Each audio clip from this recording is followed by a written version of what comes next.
Good morning.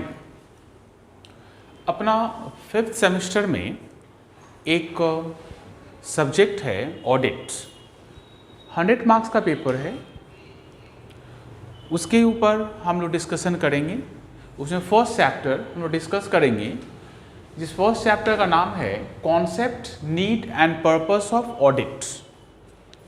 इस chapter में हम लोग ये बात करेंगे कि ऑडिट किसको बोलते हैं, ऑडिट का फीचर्स क्या है, उसका लिमिटेशंस क्या है, डिफरेंट टाइप ऑफ ऑडिट क्या होता है, और ऑडिटर्स का क्वालिटी, ऑडिटर्स का इंडिपेंडेंस, इन सब के बारे में हम लोग बात करेंगे।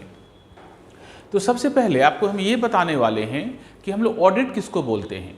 ठीक है, ऑडिट जो है, ऑडिट एक लैटिन वर्ड से बना हुआ है जिसका नाम है ऑडायर। ऑडायर का मतलब होता है टू हियर। ऑडायर का मतलब होता है टू हियर, मतलब सुनना।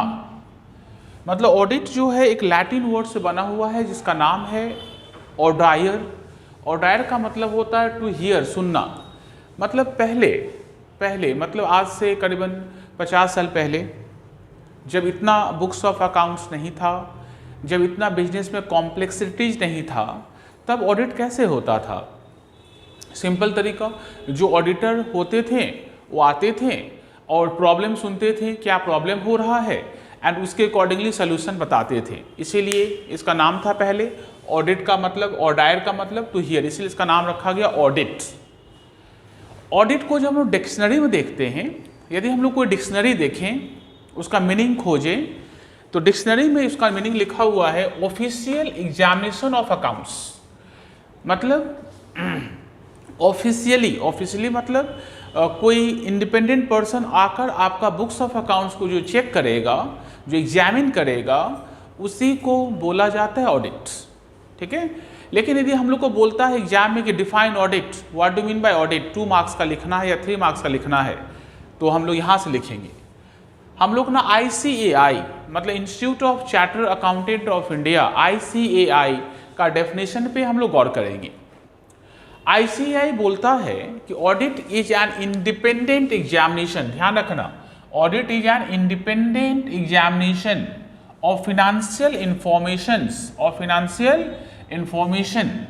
मतलब ऑडिट क्या है, एक इंडिपेंडेंट एग्जामिनेशन। इंडिपेंडेंट का मतलब ऐसे लोगों से आप ऑडिट मत करवाना जो आपके ऊपर डिपेंड करता हो।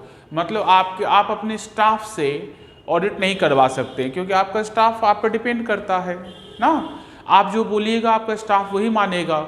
इसका मतलब ऑडिटर जिससे हमको ऑडिट करवाना है वो कैसा होना चाहिए, ठीक है, वो बाहर का पर्सन होना चाहिए और इंडिपेंडेंट होना चाहिए, तभी ना इंडिपेंडेंट एग्जामिनेशन होगा। किसका एग्जामिनेशन करवाना है, और फिनेंशियल इंफॉर्मेशन मतलब बुक्स ऑफ अकाउंट्स।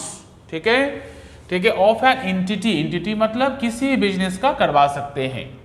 मतलब किसी भी बिजनेस का बुक्स ऑफ अकाउंट्स को यदि किसी इंडिपेंडेंट पर्सन से एग्जामिन करवाते हैं तो उसी को बोलेंगे ऑडिट। इट इज डन, ये कैसे किया जाता है, इरेस्पेक्टिव ऑफ साइज, बिजनेस आपका छोटा हो या बड़ा हो उससे कोई मतलब नहीं। इरेस्पेक्टिव ऑफ नेचर का मतलब बिजनेस जॉइंट स्टॉक कंपनी हो या सोल प्रोप्राइटर हो, ठीक है, या फिर NTO हो, ठीक है, इन सब से कोई मतलब नहीं। मतलब साइज का मतलब क्या बताएं, इरेस्पेक्टिव ऑफ साइज, मतलब छोटा बिजनेस हो या बड़ा बिजनेस हो, छोटा बिजनेस एंड बड़े बिजनेस का ऑडिट का प्रोसीड्यूर सेम रहेगा, मतलब उसको भी ऑडिट ही बोला जाएगा।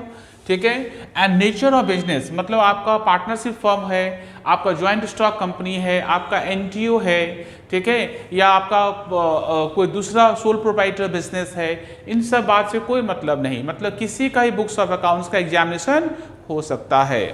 ठीक है, एग्जामिनेशन क्यों करेंगे, to express opinion on the fairness of accounting data.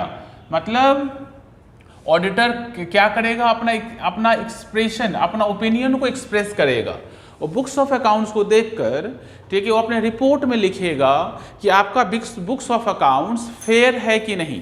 Fair का मतलब होता है कि सब कुछ सही लिखे हैं कि नहीं। सब कुछ सही का क्या मतलब है, जो ट्रांजैक्शन हुआ है उसी को लिखा गया है कि नहीं, उसी को बोलते हैं फेयरनेस।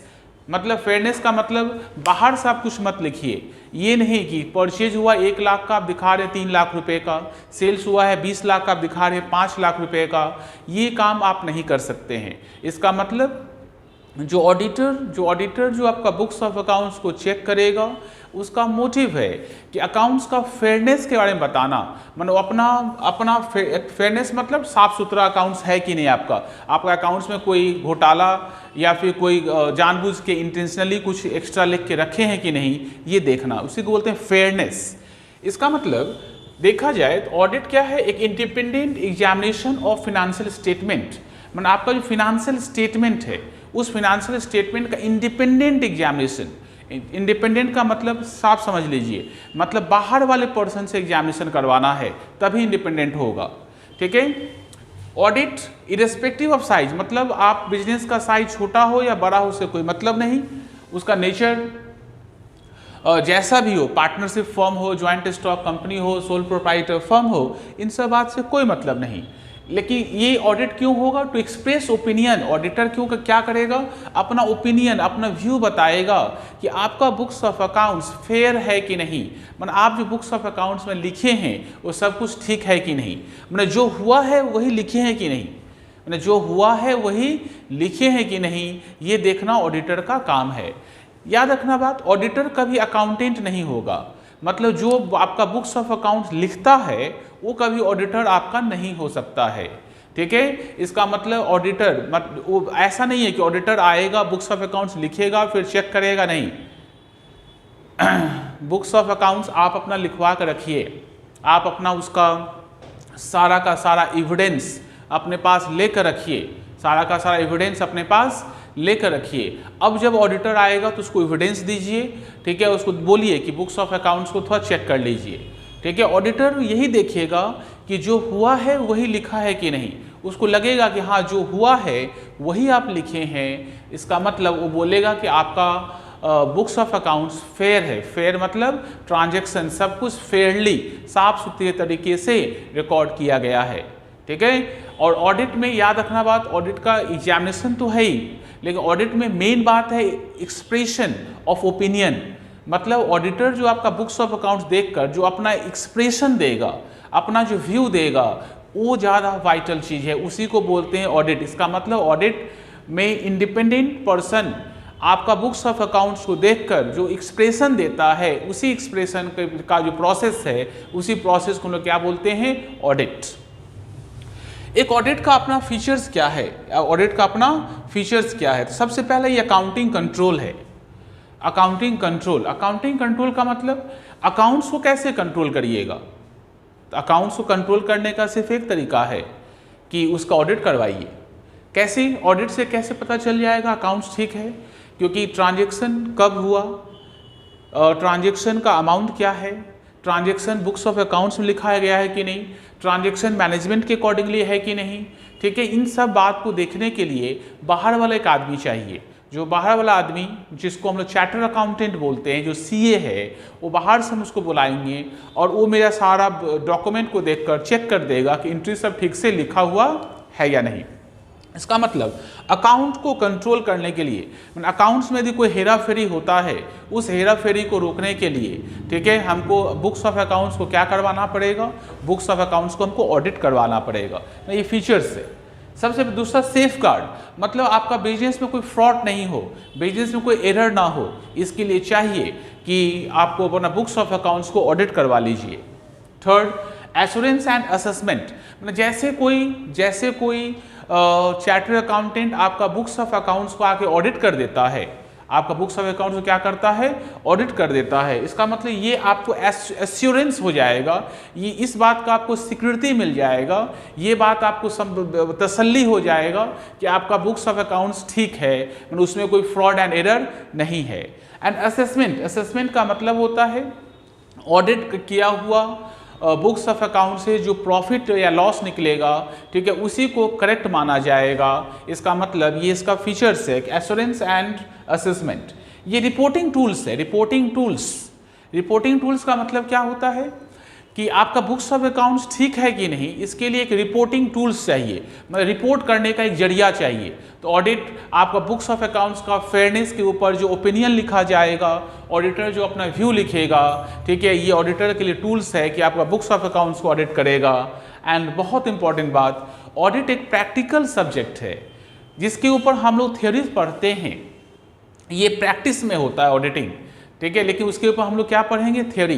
ये प्रैक्टिकल पेपर है, लेकिन प्रैक्टिकल पेपर जब तक थ्योरी नहीं समझेंगे, प्रैक्टिकल पेपर आपका हो नहीं सकता है।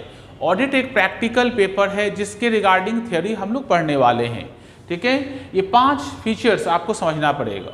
मतलब सबसे पहले क्या बताएं, अकाउंटिंग कंट्रोल। ऑडिट का पहला कैरेक्टर है कि अकाउंट्स को कंट्रोल करना। अकाउंट्स को कंट्रोल करने का मतलब जो ट्रांजेक्शन्स हुआ है सारा लिखना, ठीक है, ट्रांजेक्शन मैनेजमेंट के अकॉर्डिंगली है कि नहीं वो देखना, उसका अमाउंट ठीक लिखा है कि नहीं देखना, जर्नल है तो लेजर हुआ कि नहीं, लेजर है तो ट्रायल बैलेंस है कि नहीं, ट्रायल बैलेंस है तो उसका पीएल में सब पोस्टिंग ठीक है कि नहीं, ये देखना, ये ऑडिटिंग प्रोसीड्यूर का काम है। दूसरा सेफगार्ड, मतलब आपके बिजनेस में कोई फ्रॉड ना हो, कोई एरर ना हो, कोई घपला ना हो, इसके लिए आपको ऑडिट करवाना चाहिए। एंड एश्योरेंस, जैसे आप ऑडिट करवा लेते हैं आपको तसल्ली हो जाएगा कि सब कुछ ठीक है। एंड असेसमेंट, मतलब ऑडिट किया हुआ बुक्स ऑफ अकाउंट से जो असेसमेंट, मतलब जो प्रॉफिट या लॉस निकलेगा उसी को करेक्ट माना जाएगा। एंड ये रिपोर्टिंग टूल्स है, माने आपके बुक्स ऑफ अकाउंट्स ठीक है कि नहीं ये देखने के लिए, ठीक है, ये ठीक है कि नहीं ये बात बोलने के लिए क्या करना पड़ेगा, उस बुक्स ऑफ अकाउंट्स का ऑडिट करना पड़ेगा। और ये प्रैक्टिकल सब्जेक्ट है जिसके ऊपर हम थ्योरी पढ़ते हैं, ठीक है। इसका मतलब हम आपको क्या बताएं कि ऑडिट का मतलब क्या है, डेफिनेशन क्या है, ICAI के अकॉर्डिंगली ऑडिट का डेफिनेशन क्या है, वो मेरे स्टडी मैट में लिखा हुआ रहेगा, वहाँ से आप पढ़ लीजिएगा। हम समझा रहे हैं, यहाँ से एक्सप्लेनेशन कर रहे हैं सिर्फ, ठीक है। इसका जो नोट्स और जो प्रॉपर तरीके का जो नोट्स है आपको स्टडी मटेरियल दिया जाएगा, आप वहाँ से पढ़िएगा, ठीक है। लिमिटेशंस क्या है, लिमिटेशंस, तो सबसे पहले want of complete picture. Want of complete picture मतलब ऑडिटर तो सिर्फ उसको एक एविडेंस दीजिएगा ना, एक कागज़ का टुकड़ा दीजिएगा, उस कागज़ के टुकड़े को देखकर आपका बुक्स ऑफ अकाउंट देखेगा। इसका पूरा पिक्चर तो कभी उसके पास क्लियर हो नहीं सकता ना, इसका मतलब वो ट्रांजेक्शन के समय तो कभी रहेगा नहीं, इसका मतलब हमेशा आपके एविडेंस को देखकर ही ऑडिट करेगा, ठीक है। इसका मतलब हमेशा ही, ठीक है, वांट ऑफ कंप्लीट पिक्चर, मतलब कंप्लीट पिक्चर का लैकिंग रहेगा, मतलब पूरा 100% क्लियर कभी नहीं होगा। दूसरा प्रॉब्लम ऑफ डिपेंडेंस, ऑडिट में हमेशा ऑडिटर को दूसरे के ऊपर डिपेंड होना पड़ता है, क्योंकि ऑडिटर को खुद सब कुछ नहीं आता है, ठीक है। उसको बहुत ऐसा चीज़ है जैसे स्टॉक वैल्यूएशन, आपके गोडाउन में कितने का स्टॉक है, ऑडिटर के पास एक कैपेबिलिटी नहीं है उतना कि जाकर गोडाउन में स्टॉक को चेक करेगा, ठीक है। तब तक नहीं कर पाएगा जब तक उसके लिए कोई स्पेसिफिकली कोई केस ना हो जाए, कोई फ्रॉड ना हो जाए, ठीक है। इसका ऑडिटर हमेशा ही कोई भी डेटा के लिए, कोई भी इंफॉर्मेशन के लिए दूसरे के ऊपर डिपेंड रहता है। इसका मतलब हम जिसके ऊपर डिपेंड हैं, यदि वो हमको गलत इन्फॉर्मेशन देगा तो जाहिर सा बात है मेरा ऑडिट गड़बड़ हो जाएगा, ठीक है। एंड ये पोस्टमार्टम इंफॉर्मेशन प्रोसेस है, मतलब जो ट्रांजेक्शन हुआ कोई और किया, ट्रांजेक्शन लिखा कोई और, किया कोई और, लिखा कोई और, अब हमको बुलाया गया कि भैया देखिए ठीक है कि नहीं। इसका मतलब अब हम चीर फाड़ के देखेंगे कि आदमी मरा क्यों मरा, मतलब अब हम ये देखेंगे चीर फाड़ करके बुक्स ऑफ अकाउंट्स को कि क्यों फ्रॉड हुआ, क्यों एरर हुआ, गलती कहाँ से हुआ, ये लास्ट में देखा जाएगा। जब सब कुछ कहानी खत्म तब ऑडिट होगा। Existence of errors in audited accounts, मतलब एक ऑडिटर एवरी ट्रांजेक्शन को, एवरी एंट्री को, एवरी लेजर पोस्टिंग को नहीं देख सकता है, एवरी बुक कीपिंग का आइटम्स को नहीं चेक कर सकता, इम्पॉसिबल है उसके लिए। इसका मतलब ऐसा हो सकता है कि ऑडिट किया हुआ बुक्स ऑफ अकाउंट्स में भी कुछ गलती रह जाए, ठीक है, कुछ गलती रह जाए, मतलब सारा कुछ हो, ऐसा नहीं है उसके पास कोई जादू का छड़ी नहीं है, आया एक बार घुमाया सब कुछ देख लेगा, ऐसा नहीं है। वो भी इंसान है, उससे भी कुछ मिस होगा, वो भी कुछ कैलकुलेशन छोड़ देगा, कुछ कैलकुलेशन वो भी गलत करेगा, वो भी 6 2 जा 13 बोल देगा, ठीक है, ऐसा मिस्टेक उससे भी होगा। इसका मतलब ऑडिट किया हुआ बुक्स ऑफ अकाउंट्स में भी, ठीक है, सारा सब कुछ सही है, इसका गारंटी कोई ऑडिटर नहीं दे सकता है। इसलिए क्योंकि ऑडिटर से भी कुछ मिस हो जाएगा, सारा बुक्स ऑफ अकाउंट्स का ऑडिट करना भी, सारा ट्रांजैक्शन का ऑडिट करना भी पॉसिबल नहीं है, ठीक है। इसका मतलब एक ऑडिट किया हुआ बुक्स ऑफ अकाउंट्स में सब कुछ ठीक है, ऐसा गारंटी नहीं है। उससे इंपॉर्टेंट बात, ऑडिटर तो सिर्फ उतना ही देखेगा ना जितना आप दिखा रहे हैं। जो नहीं दिखा रहे हो, मतलब जो ट्रांजैक्शन आप दिखा ही नहीं रहे, जो ट्रांजैक्शन आप छुपा कर रखे हैं, उसका कैलकुलेशन ऑडिटर कैसे करेगा। इसका मतलब एक ऑडिट किया हुआ बुक्स ऑफ अकाउंट्स में एरर नहीं होगा या फ्रॉड नहीं होगा, इसका कोई गारंटी नहीं है। And lack of expertise in some area, मतलब ऑडिटर जो है, ठीक है, वो अकाउंट्स पढ़ा है, कॉस्ट पढ़ा है, टैक्स पढ़ा है, लॉ पढ़ा है, ठीक है, इससे ज़्यादा उसको कुछ नहीं आता। इससे ज़्यादा मतलब हो सकता है कि इन सब को छोड़कर बाकी उसको कुछ आता नहीं है ठीक से। मतलब उसको मान लीजिए कोई ऐसा चीज़ आ गया, कोई ऐसा स्टॉक वैल्यूएशन का चीज़ आ गया, जैसे केमिकल इंडस्ट्री में चला गया हो, अब केमिकल का स्टॉक वैल्यूएशन करना है, अब कभी देखा ही नहीं कि एसिड का कॉस्ट कितना होता है, उसका स्टॉक वैल्यूएशन कैसे करेंगे, ठीक है, ये सब बात उसको पता ही नहीं है। वो चला गया सीमेंट फैक्ट्री में, अब सीमेंट का कैलकुलेशन कर रहा, ठीक है, वो तो इंजीनियर थोड़ी ना है जो सब कुछ समझ जाएगा। इसका मतलब बहुत सारा ऐसा एरिया है, ठीक है, जहाँ पर ऑडिटर के पास खुद भी एक्सपर्टाइज नॉलेज नहीं रहता है, वहाँ पर दूसरे पे डिपेंड करता है। अब वो यदि गलत बताएगा तो आपका ऑडिट भी गलत हो जाएगा। एंड क्वालिटी ऑफ ऑडिटर, ये तो बहुत इंपॉर्टेंट है। ऑडिटर का क्वालिटी, ऑडिटर यदि चौथा मारा हुआ है, चौथा मार के पास कर गया, ऑडिटर बन गया, या फिर फांकीबाज ऑडिटर है, ठीक से काम नहीं करता है, ठीक है, तो उसका ऑडिट में हमेशा ही कोई ना कोई प्रॉब्लम रहेगा। एंड डिफेक्टिव पॉलिसी मतलब मैनेजमेंट का पॉलिसी यदि डिफेक्टिव है, मैनेजमेंट का पॉलिसी यदि प्रॉपर नहीं है, मैनेजमेंट यदि अच्छी पॉलिसी में काम नहीं करता है, तो चाहे लाख आप ऑडिट करवा लीजिए, आपका बुक्स ऑफ अकाउंट्स में कोई ना कोई प्रॉब्लम रहेगा ही रहेगा, ठीक है। एक बार फिर से हम रिकैप करते हैं लिमिटेशंस में। सबसे पहले want of complete picture, auditor सिर्फ एक एविडेंस को देख के ही ऑडिट करता है, हमेशा क्लियर पिक्चर का लैकिंग रहता है। दूसरा, इसमें ऑडिटर हमेशा ही दूसरे पर डिपेंड करेगा, उसको इन्फॉर्मेशन चाहिए, उसको डेटा चाहिए, उसको अमाउंट वैल्यू चाहिए, इसके लिए हमेशा ही दूसरे पर डिपेंड करेगा, ठीक है। और दूसरा जो वैल्यू उसको बताएगा, वो वैल्यू यदि रॉन्ग होता है तो ऑडिट भी रॉन्ग होगा, ठीक है। ये पोस्टमार्टम ऑपरेशन है, मतलब अकाउंट्स का ट्रांजैक्शन हो गया, अकाउंट्स आप लिख लिए, अब ऑडिटर आकर उसको चेक कर रहा है, ठीक है। इसका मतलब सब कुछ होने के बाद ऑडिटर आता है, ये पोस्टमार्टम ऑपरेशन है, ठीक है। एंड ऑडिट किया हुआ बुक्स ऑफ अकाउंट्स में गलती रह सकता है, ठीक है। लैक ऑफ एक्सपर्टाइज, सभी कुछ एरिया में ऑडिटर का अपना भी उतना एक्सपर्टाइज नॉलेज नहीं रहता है, जिसके कारण 100% एक्यूरेसी नहीं आ पाएगा, ठीक है। एंड क्वालिटी ऑफ ऑडिटर मतलब ऑडिटर का अपना क्वालिटी कैसा है, वो इंडिपेंडेंट, यहाँ पर क्वालिटी का मतलब वो चौथा मारा, ये सब बात ऐसे बता दिए मजाक में। यहाँ पर क्वालिटी ऑफ ऑडिटर का मतलब ऑडिटर इंडिपेंडेंट है कि नहीं, यदि इंडिपेंडेंट है तो आपका ऑडिट अच्छा कर देगा। एंड डिफेक्टिव पॉलिसी, मैनेजमेंट का पॉलिसी में डिफेक्ट रहेगा तो आप लाख ऑडिट करवा लीजिए, कोई फर्क नहीं पड़ेगा, ठीक है। अभी हम लोग ये बेसिक बात डिस्कस किए हैं, डेफिनेशन क्या है, फीचर्स क्या है, लिमिटेशंस क्या है। अब हम लोग आगे बढ़ेंगे, इसके बाद पॉइंट नंबर 4 में हम लोग पढ़ेंगे अब ऑडिट का डिफरेंट टाइप्स क्या है। देखिए अभी तक हम लोग क्या डिस्कस किए, ऑडिट का डेफिनेशन, उसका फीचर्स, उसका लिमिटेशंस, ठीक है। अब आपको हम ये बताने वाले हैं ऑडिट का डिफरेंट टाइप्स क्या है। तो ऑडिट का डिफरेंट टाइप्स समझने के लिए हम लोग को उसका क्लासिफिकेशन ऐसे समझना पड़ेगा, एक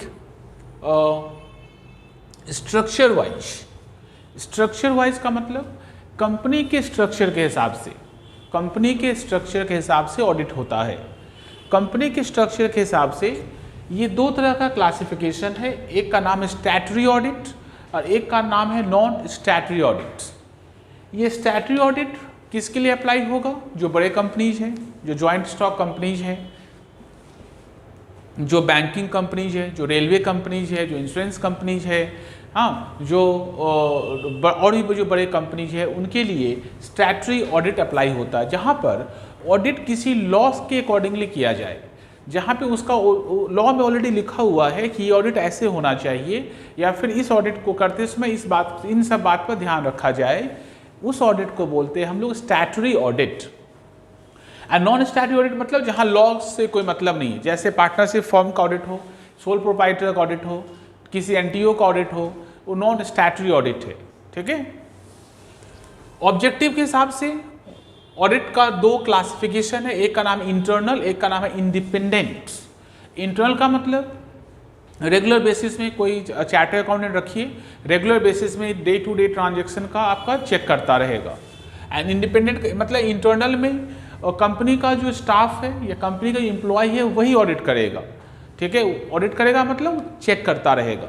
ठीक है। इंडिपेंडेंट का मतलब बाहर वाला आदमी बुलाना पड़ेगा, इंडिपेंडेंट पर्सन जो रियल ऑडिट होता है, आउटसाइडर को बुलाना पड़ेगा एंड ऑडिट आपको करवाना पड़ेगा। ठीक है। पीरियडिसिटी के हिसाब से, पीरियडिसिटी का मतलब according to the period, periodicity का मतलब अकॉर्डिंग टू द पीरियड। इसमें एक है पीरियडिकल, एक है कंटिन्यूस, एक है इंट्रीम, एक है फाइनल, एक है लिमिटेड रिव्यू। सभी के बारे में हम एक्सप्लेन करेंगे, जो खास इंपॉर्टेंट है उसको अच्छी तरह से बताएंगे। ठीक है। और टेक्निक के हिसाब से बैलेंस शीट ऑडिट है, स्टैंडर्ड ऑडिट है, सिस्टम ऑडिट है एंड ईडीपी ऑडिट है। ठीक है। अब हम लोग क्या करेंगे, इनमें इनको अलग अलग एक्सप्लेन करेंगे। इनमें जो सबसे ज़्यादा इंपॉर्टेंट है उसको हम बहुत अच्छे तरीके से आपको एक्सप्लेन कर देंगे, एंड कुछ ऐसा रहेगा जो जस्ट थोड़ा बताएंगे, आगे बढ़ेंगे। ठीक है। जो एग्जाम में पूछेगा ही पूछेगा वो हम आपको अच्छी तरीके से एक्सप्लेन कर देंगे। जो बात बोलेंगे वही सब बात एग्जाम में आपको पेपर में लिखना है। ठीक है। हम अभी एक्सप्लेन करने वाले हैं नेक्स्ट पॉइंट नंबर 4 में statutory audit and non statutory audit, and in दोनों का डिफरेंस क्या है ये हम आपके साथ अब एक्सप्लेन करने वाले हैं। हम लोग बात करेंगे statutory and non statutory audit के बारे में, जिसको हम लोग बोलते हैं स्ट्रक्चर वाइज क्लासिफिकेशन। देखिए पिछले वाले टॉपिक में आपने लोग डिस्कस किए हैं कि टाइप्स ऑफ ऑडिट, उसमें क्या बताए थे, स्ट्रक्चर वाइज क्लासिफिकेशन के अकॉर्डिंगली ऑडिट का 2 टाइप है। एक को हम लोग बोलते हैं स्टैट्यूटरी ऑडिट और एक को हम लोग क्या बोलते हैं, नॉन स्टैट्यूटरी ऑडिट। एक स्टैट्यूटरी ऑडिट है और एक नॉन स्टैट्यूटरी ऑडिट है। इसके बारे में हम आपके साथ में डिस्कस करने वाले हैं। ठीक है। स्टैट्यूटरी ऑडिट मतलब उसको बोलते हैं जब किसी कंपनी को ऑडिट लॉ के अकॉर्डिंगली या फिर स्टैट्यूट के अकॉर्डिंगली करवाना पड़े तो उसको हम लोग बोलते हैं स्टैट्यूटरी ऑडिट। मतलब कोई ऐसा कंपनी है जिस कंपनी को ऑडिट लॉ के अकॉर्डिंगली होगा, जिस कंपनी का ऑडिट लॉ के अकॉर्डिंगली होगा, उस ऑडिट को बोला जाएगा स्टैट्यूटरी ऑडिट। जैसे यदि मान लीजिए हम लोग यदि ना JSC में जॉइंट स्टॉक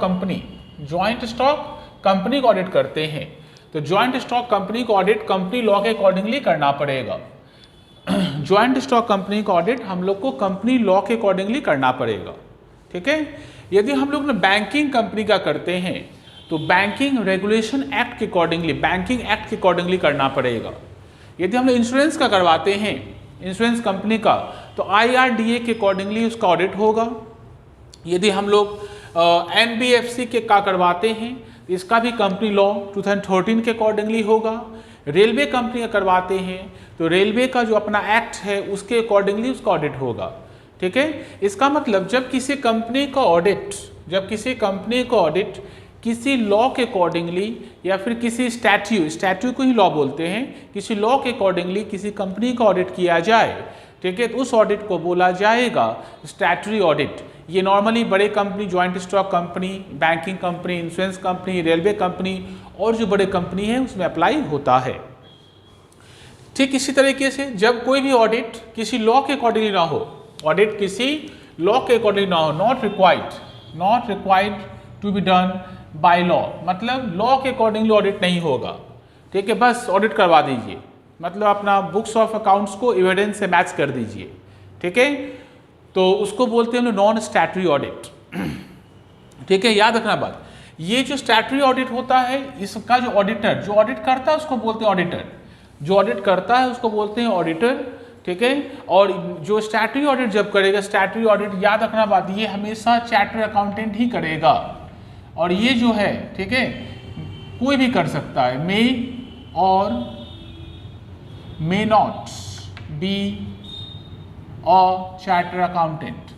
माने नॉन स्टैट्यूटरी ऑडिट किसी से भी करवा सकते हैं, जो कम पढ़े लिखे हैं या जो ज़्यादा पढ़े लिखे हैं, आप किसी से भी करवा सकते हैं, या फिर सीए से भी कर सकते हैं। पर स्टैट्यूटरी ऑडिट में कंपलसरी है कि आपको चार्टर्ड अकाउंटेंट से ही करवाना पड़ेगा। आपका जो ऑडिटर है, मतलब ऑडिटर मतलब जो ऑडिट करता है उसको ऑडिटर बोलते हैं, वो हमेशा चार्टर्ड अकाउंटेंट ही होना चाहिए, ठीक है। यदि दोनों का डिफरेंस देखें, ये बात तो क्लियर हो गया। जब ऑडिट हम लोग लॉ के अकॉर्डिंगली करते हैं तो स्टैट्यूटरी ऑडिट, और जब लॉ के अकॉर्डिंगली नहीं करते हैं तो non statutory audit. Non statutory audit sole proprietorship, partnership firm, NGO, इन सब में अप्लाई होता है। इन छोटे छोटे बिजनेस वाले में ये अप्लाई होता है।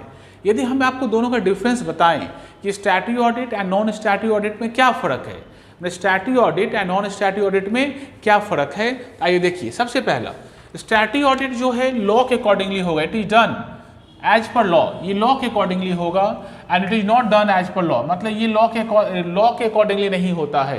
ये ओनर अपना बुक्स ऑफ अकाउंट्स का ऑथेंटिसिटी मेंटेन करने के लिए, ठीक है, ये करता है, ठीक है। दूसरा, स्टैट्यूटरी ऑडिट में जो ऑडिटर होगा वो must be a chartered accountant, ठीक है। पर नॉन में चार्टर्ड अकाउंटेंट का जरूरत नहीं है, आप किसी और से भी करवा सकते हैं। जो ऑडिटर होगा, ऑडिटर, स्टैट्यूटरी ऑडिटर, ये इक्विटी शेयर होल्डर, या फिर कुछ केस में बीओडी मतलब बोर्ड ऑफ डायरेक्टर्स अपॉइंट करता है। मतलब स्टैट्यूटरी ऑडिटर का अपॉइंटमेंट, ठीक है, जो कंपनी में का इक्विटी शेयर होल्डर होता है वो करेगा। मतलब कंपनी का जब एजीएम होगा, उस एजीएम में इक्विटी शेयर होल्डर ऑडिटर का अपॉइंटमेंट करेगा, एंड कुछ केसेस में बोर्ड ऑफ डायरेक्टर भी कर सकता है, ठीक है। नॉन स्टैट्यूटरी ऑडिटर का जो अपॉइंटमेंट होता है, जो नॉन स्टैट्यूटरी ऑडिटर है, ठीक है, जो बिजनेस का ओनर है वो करेगा। जो बिजनेस का ओनर है बोलेगा भैया मेरा ऑडिट कर दीजिए। स्टैट्यूटरी ऑडिट का जो राइट एंड ड्यूटी है ये लॉ के अकॉर्डिंगली होना चाहिए। स्टैट्यूटरी ऑडिट का ऑडिटर का जो राइट्स एंड ड्यूटीज है, उसका जो पावर है वो लॉ में जो लिखा हुआ है, कंपनी लॉ में लिखा है या फिर अलग अलग लॉ में जो लिखा है ऑडिटर्स का पावर, उसके अकॉर्डिंगली होगा, ठीक है। और नॉन स्टैट्यूटरी ऑडिट के केस में ऑडिटर का पावर एग्रीमेंट के हिसाब से होगा, मतलब जो पावर हम उसको देंगे वही काम वो करेगा, ठीक है। यहाँ पर स्टैट्यूटरी ऑडिटर का जो सैलरी है लॉ के अकॉर्डिंगली होगा, लॉ में लिखा हुआ है इतने रुपये का सैलरी होना चाहिए, ठीक है। इसका सैलरी एग्रीमेंट के अकॉर्डिंगली होगा, ठीक है। स्टैट्यूटरी ऑडिट करते समय आपको फुल एरिया, आप बोलिए ना बोलिए, ठीक है, आपके बोलने से नहीं चलेगा, जैसे ऑडिटर आएगा पूरा एरिया कवर करेगा वो। लेकिन नॉन स्टैट्यूटरी ऑडिट में जितना पैसा आप दीजिएगा उतना ही उसी के अकॉर्डिंगली, आपके इंटरेस्ट के अकॉर्डिंगली आपका काम कर देगा, ठीक है। आप बोलिएगा कि मेरा यही काम कर देना, सिर्फ टैक्स कैलकुलेशन कर देना है, ठीक है, तो उसी के अकॉर्डिंगली फीस ले लेगा। मतलब उसमें जितना काम आप बोलिएगा काम के अकॉर्डिंगली फीस होगा। पर स्टैट्यूटरी ऑडिट में फीस पहले से फिक्स है लॉ में, ठीक है, और काम पूरा करना पड़ेगा आपको, फुल काम बिना बोले हुए, ठीक है। Statutory auditor equity share holder को रिपोर्ट करेगा, जो इक्विटी शेयर होल्डर है उसको रिपोर्ट करेगा। लेकिन नॉन स्टैट्यूटरी ऑडिटर जो है ओनर, जो बिजनेस का ओनर है वो उसको रिपोर्ट करेगा। यदि कोई गलती हो जाए, कोई फ्रॉड हो जाए, कोई एरर हो जाए, कोई घपला हो जाए, कोई बड़ा कांड हो जाए, तो स्टैट्यूटरी ऑडिटर उसके लिए लाइबल होगा। स्टैट्यूटरी ऑडिटर जेल भी जा सकता है, मतलब वो फ्रॉड में इन्वॉल्व है, ऐसा पता चला कि ऑडिटर फ्रॉड में इन्वॉल्व है। देखिए सत्यम वाला केस हुआ था, ऑडिटर ही इन्वॉल्व था, ऑडिटर जेल चला गया। क्या राजू रामलिंगन नाम था, ऑडिटर जेल चला गया। स्टैट्यूटरी ऑडिटर, ठीक है, यदि फ्रॉड में इन्वॉल्व होता है तो लाइबल होगा, जेल जाएगा। पर नॉन स्टैट्यूटरी ऑडिटर के ऊपर ये सब रूल अप्लाई नहीं होगा। इन शॉर्ट, स्टैट्यूटरी ऑडिट का मतलब जहाँ पे ऑडिट लॉ के अकॉर्डिंगली किया जाए, जहाँ पे ऑडिटर लॉ के अकॉर्डिंगली अपॉइंट हो, जहाँ पे ऑडिटर का सैलरी लॉ के अकॉर्डिंगली हो, जहाँ पे उसका राइट एंड ड्यूटीज लॉ के अकॉर्डिंगली हो, उसको बोला जाएगा स्टैट्यूटरी ऑडिट। और जब ये सारा काम लॉ के अकॉर्डिंगली ना हो, कहलाएगा नॉन स्टैट्यूटरी ऑडिट, ठीक है। बहुत इंपॉर्टेंट क्वेश्चन है। हम लोग बात करने वाले हैं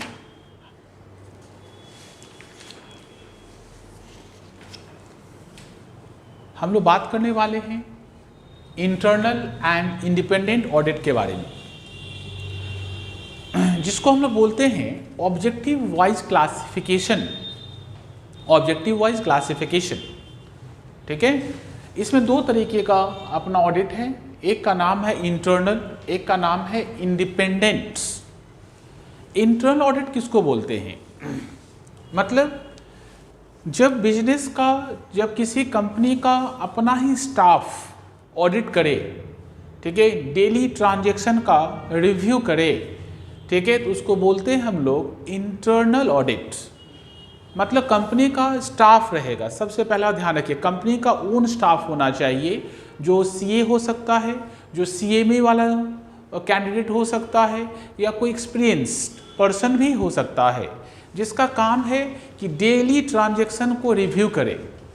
ट्रांजैक्शन होता कहीं और है, लिखता कोई और है, इसको देखने वाला कोई चाहिए, ठीक है। देखने के लिए एक स्टाफ रखेंगे जो सीए हो भी सकता है और नहीं भी हो सकता है।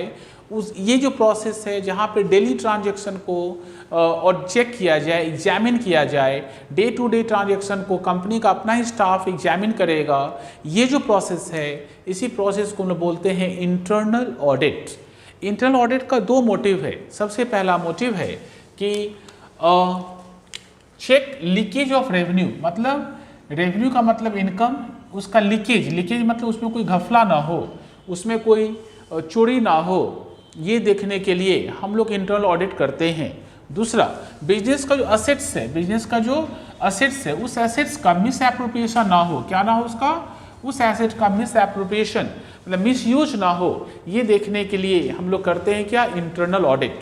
मतलब इन शॉर्ट, बिजनेस का जो ओनर है वो अपना रेवेन्यू को चेक करने के लिए, अपना एसेट को चेक करने के लिए अपने ही किसी स्टाफ से यदि डेली ऑडिट करवाए, सारे ट्रांजैक्शन को डे टू डे बेसिस में चेक करवा ले, तो उसी प्रोसेस को बोलते हैं इंटरनल ऑडिट, ठीक है। और इंडिपेंडेंट ऑडिट क्या, किसको बोलते हैं? इंडिपेंडेंट ऑडिट जब ये सेम काम किसी इंडिपेंडेंट पर्सन से करवाया जाए, जो काम हम लोग का अपना स्टाफ किया है, ठीक है। This audit is done by the employ of the company, मतलब कंपनी का अपना ही स्टाफ यदि करता है तो इंटरनल ऑडिट। और यही काम यदि हम किसी आउटसाइडर से करवाते हैं, किससे करवाते हैं? किसी आउटसाइडर से, जो must be a chartered accountant, वो चार्टर्ड अकाउंटेंट होगा, ठीक है, उसे भी करवाते हैं तो सेम काम, तो उसको बोलेंगे हम लोग इंडिपेंडेंट ऑडिट। मतलब इंटरनल ऑडिट में अपना स्टाफ होगा और इंडिपेंडेंट ऑडिट में जो चार्टर्ड अकाउंटेंट है, ठीक है, वो बाहर से आएगा, वो इंडिपेंडेंट रहेगा, मेरा स्टाफ नहीं रहेगा, ठीक है। इसका डिफरेंस में कोई खास बात नहीं है, मैथ में आपको खुद से सेल्फ स्टडी करना पड़ेगा।